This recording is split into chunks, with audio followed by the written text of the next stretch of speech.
According to Upwork, freelancers are now earning an average income of more than $100,000 per year, with some top freelancers even earning $300,000 annually.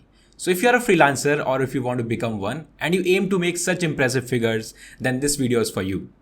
Be it web development, mobile app development, data science, Web3 or AI, freelancers are in high demand. Now the question that comes to mind is, how can we get our very first freelancing gig? Don't worry, because I got you covered. Here is my 4-step framework that will help you to get your very first freelancing gig. Step number 1 is defining your niche. Determine your area of expertise and identify the specific areas in which you can offer your services. Like for me personally, my niche is mobile app development. For Itisha, it is web or Web3 development. The marketplace is quite crowded, so focusing on one niche will help you to stand out. Step number 2 is build your portfolio. Create a portfolio that showcases your best work and highlights your skills in the simplest way possible, because nobody in the industry has the time to check your GitHub repo in the first place and determine if you have the potential or not. Creating a portfolio will help you attracting clients, and it will also demonstrate your capabilities. To build your portfolio, you can consider platforms like GoDaddy.com, Ghost.com, or you can also consider WordPress. So you can use similar platforms like that to create your portfolio, but you should have one. Step number 3 is network and market yourself. In the freelance world, you are the product since you are selling your services. So it becomes essential for you to network with relevant professionals and market your services on available platforms.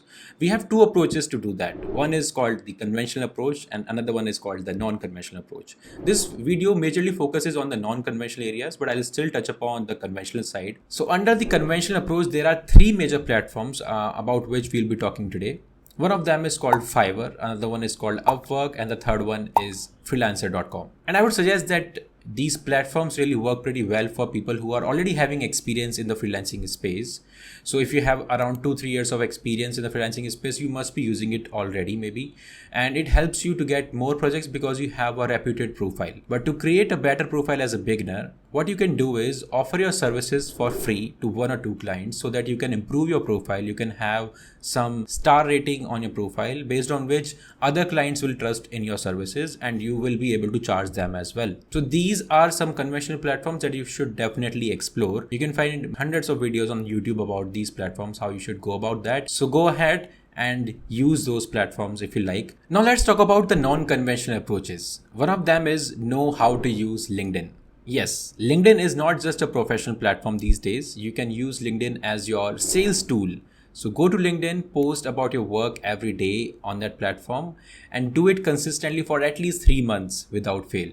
You will find that people will be coming to you to offer you the projects and will be asking you for your availability for certain gigs. You just have to make sure that you are satisfying 2 factors. 1, getting a good reach. 2, you are posting something which is valuable to the other person. So when I say you're posting something which is valuable to the other person, it must be relevant to your niche. So suppose you are in mobile app development. So talk about topics which are quite niche in the sector of mobile app development. The other way is to engage with others' content as well. Since you are not just the only one who are offering your services on LinkedIn, there might be people as well who are doing the same thing. So go to their profile, check out their posts, engage with their content with like a meaningful approach, write something which is meaningful to them as well, and then start off a conversation. Again, it will help you to get a good reach among the right people, and since you will already be having your content in place, it will help you to connect that bridge in between. So that's how you can approach LinkedIn, and it is really very beneficial if you start doing that. Number 2 is Twitter. Twitter is not just a chaos. Yes. If you are not there on Twitter, then please make a Twitter profile. And if you are already there on Twitter, make sure that you unfollow all the accounts which are related to celebrities, politics, or anything else which is not relevant to your work. And then follow people who are influential voices in your space. Learn from their approach of creating content. Observe it for a period of say 1 month. How do they create content? How people are reacting to their content? And then start off creating your own content on Twitter as well. Again, the same logic applies here which we applied in the LinkedIn. You'll have to make sure that you're getting reach on Twitter, and you will have to make sure that you're providing a valuable content on Twitter. So learn from the influential voices first. Just filter down all the rubbish content and then make something which is actually valuable to the people. That's all you have to do. You will find that people will be coming to you to offer you certain project or services. So that's how you can go about it. Another way is make awesome projects. Build projects that are relevant to your portfolio. And do not forget to make good projects. When I say good project, I mean just go one step ahead of everybody else. By that I mean, suppose you are creating a project which could be similar to others as well, but the way you can stand out among that crowd is you just have to follow a good architecture in your code base. You just have to follow good practices in your code base. You just have to make sure that you are not showing the environment files of your website on the GitHub. You just have to make sure that you're using GitHub in a proper way. You have proper commits as well. This is a way in which you can stand out among that crowd, because a lot of people like you would be making a lot of projects. So I would advise make less number of projects, but make good projects. That's the way to go about it. Another thing is you should participate in hackathons. You should participate in coding competitions, because that will not just give you a reach, that will not just help you promote your work, and that will also help you to network among like-minded people. And when you network with like-minded people, there are good possibilities that you get to work with them as well on certain projects, which can be paid.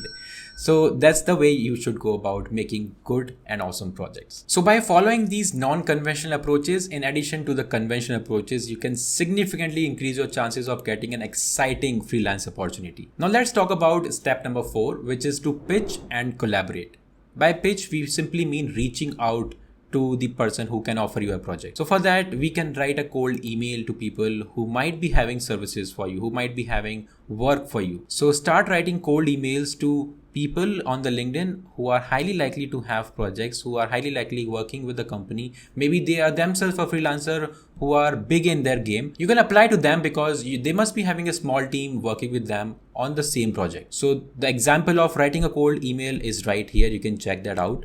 You can follow the same approach, but do not copy the same approach, because if you will copy the same, then you would lose your identity while writing that cold email. So everybody loves your authentic self. So make sure that you are making that cold email your cold email, not Mayank's or ChatGPT's cold email. Collaborate with your clients and build good and strong working connections with them, so that next time they come across any other work, they would not be having any doubt in choosing you between anyone else. So make sure that you have a great bonding with your existing clients or your new clients, because that helps you in a long term. By following this 4-step framework, you will be able to get your very first freelancing gig, or maybe your second or third, whichever it is. But it really works if you follow these 4 steps. So now that you have understood how to get the freelancing gig, the next thing to understand is that how you should fairly charge your clients. Now let's talk about the various ways in which you can charge your clients. And one of them is hourly rate, which is the most common one. So if you're sure that your project is not having a fixed timeline or deadline, then this is the best way to go ahead with. Just make sure that you are assessing your hourly rate based on your experience, expertise, and your market value. So based on that, you can start quoting your hourly rates. The least, according to my consideration, should be $15 per hour. And the max could be anything, depends on your expertise and experience. Also, it also depends on your mutual conversation with your client. If the client doesn't have the budget, then there is no sense in throwing figures which are ultimately going bouncer to the client. So make sure that you are having a estimated, a well calculated hourly rate. Another way is fixed price. So if you're sure that the project has a defined deadline and a defined scope of work, then you can go about charging a fixed price for the project. Make sure that you are estimating the timeline well beforehand, and you are also estimating the efforts that you will be putting into that project. So the best way to go about this fixed price case is you can take 50% once you are around the 50% of the project, and take the rest 50 once you are complete with the project. The next one is milestone payments. Now you can divide the project into multiple milestones. Suppose there's a project which will go for next 4 months or say 6 months. You divide that into certain months with a certain scope of work for that certain month. Based on that, you can charge your client. Once that milestone has been hit, you can ask your client to make the payment, and you can continue doing the same until you finish the project. This will help you to take project in a very managed manner, because this is how most of the startups also work, which are into the services sector. They create milestone for their projects, and based on that they operate with their team. So this is highly recommended. Remember that it's crucial to have an agreement with your client upfront for all the conditions and payment terms beforehand, so that you can avoid the conflicts down the line. Now we have already talked about how to get a freelancing gig, how to charge your client. Now let's talk about how you can retain that client. So retaining clients is a key to have a successful freelancing career. Now there are some ways in which you can do that, and all of these ways are somewhat related to your behavior as well. One of them is deliver exceptional work. You commit less and deliver more. That's the strategy. Just undercommit whatever you will be doing, and you just do more than that when you are having the final result. Same on the timeline. If you know beforehand that you will be having a 6-month timeline practically, and you will be putting in your effort for the whole 6 months, you just give a timeline of maybe 6.5 months, and then do the same work in the 6 months or maybe less than that, so that the client is happy about your working ethics. Another point is communication. Maintain an open lines of communication with your client. Make sure that you're updating your client about the project's progress. Take their feedback promptly, respond to them whenever they are asking for something, and you are good. The other point is somewhat related to communication, which is client feedback. Some people do not take the client feedback seriously, and they eventually do not build up a strong working relationship with them. So whenever a client is giving you a feedback, take it very promptly. Be responsive to that and improve it in the future when you will be showing the next build to them. So these are very basic behavioral things that you can do to maintain a good working relationship with your client.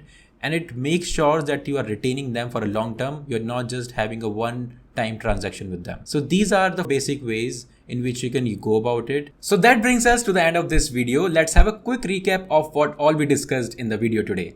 We talked about how to get your very first freelancing gig, how to charge your clients fairly, and how to retain your clients so that you can have a flourishing freelancing career. If you still have any doubts in any of these points or any other doubt regarding the freelancing world, then feel free to comment in the comment section down below. I'll be very happy to answer you on that. Thanks for watching the video. Please do consider subscribing the channel if you like the video, and I'll see you in the next one. Bye bye.